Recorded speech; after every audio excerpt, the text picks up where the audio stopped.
กดเท้าให้พังก่อนมั้ยน่ะให้ปลาเนาออกผักกาดค่ะปลาเนาเอาผักกาดแล้วใส่ยังละลายเก้หมกเก้เหอ่ะหมกเก้ออกผักกาดใส่ปลาเนาเฮอันนี้ซอยใส่เนาะให้ใส่ข้าวหมีผักกีผักกี้อ่าใส่เลยอันนี้ใส่ผักหมี่ผักกี้ทำเป็นใส่แข็งๆนั่นแหละใส่มะเขือส้มมะเขือส้มเนาะอันนี้มะเขือส้มเนาะมะเขือส้มโอเคพริกเนาะใส่มะพริกเฮพริกหลายหวยขนาดใส่พริก3 โหยค่ะอ๋อโอเคพังแล้วนะพังมีข้าวหมีใส่มะเขือส้มพักมีมะพริกพักมีผักกี้เนาะอ๋อโอเคสีเหลืองหวานอันนั้นเป็นอีหยังล่ะนะหมกนั่นเป็นหมกเก้อันนั้นเป็นผักกาดปลาเนาโอเคของหวานของหวานคือเตรียมใส่แล้วอันนี้เป็นอีหยังนะครับนี่เป็นเกล็ดตาหมูรสดีอ๋อคือรู้ใส่น้ำมากคือเนื้อใส่อิดก้อยใส่อิดก้อยมันเจียมปานเนาเยาะอ๋อ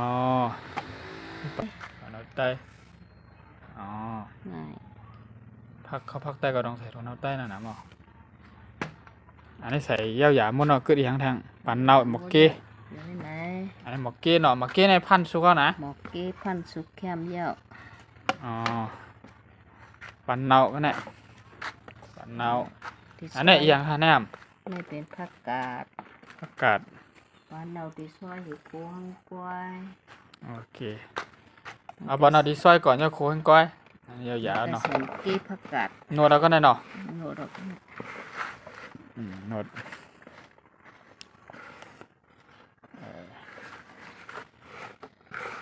อันนี้หมักเก้เขาอะหมกเก้เขาอะจะหมักเก้ขนาดหมกเก้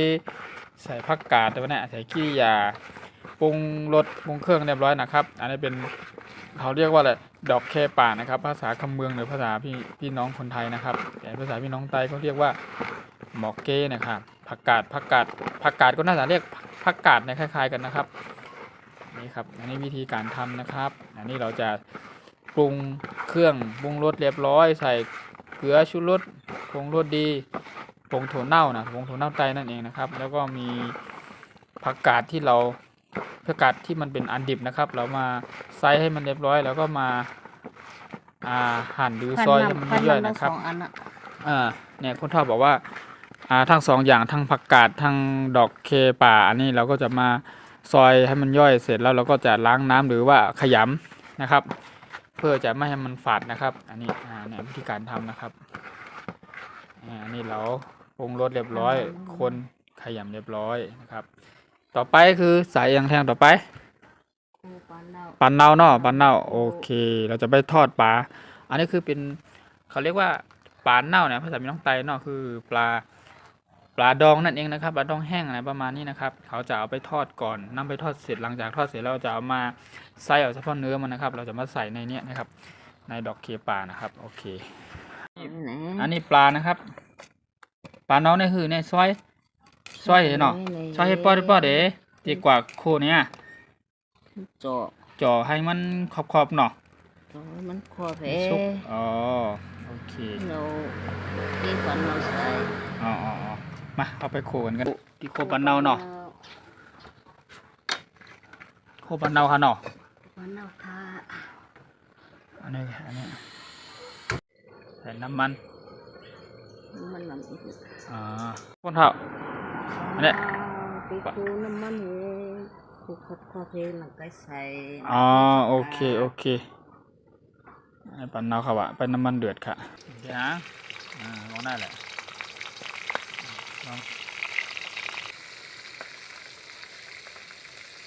อันนี้เราจะตักอันนี้ใส่ลงไปนะครับดอกกันมดเนาะโคเรากันให้ไหนเนาะเนี่ยเขาเนาะเนี่ยหมกกี้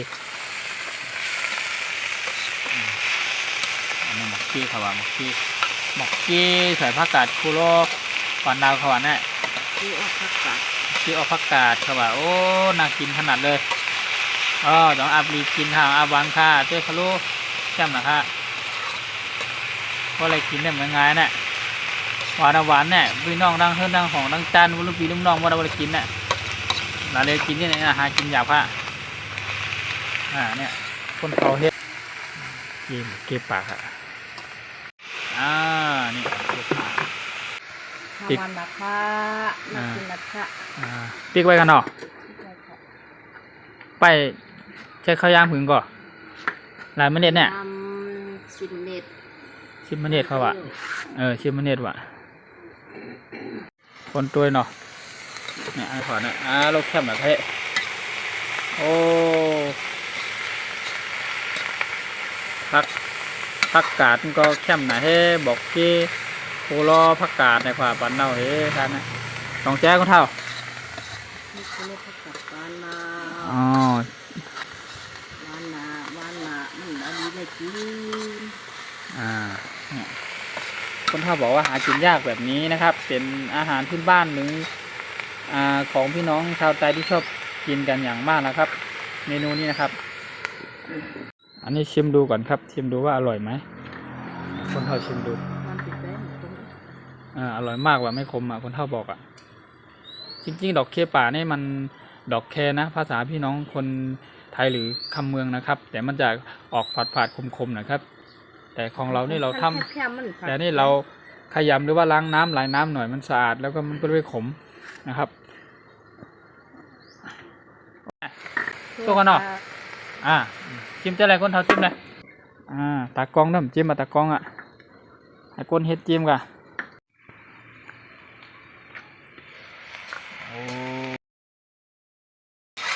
ไอ้สู้กันเนาะคนเท่าเนาะ ตัวค่ะลูกกินไปสุกเรียบร้อยนะครับดอกเคป่าครับใส่ผักกาดนะครับโอเคนี่เรียบร้อยแล้วกิน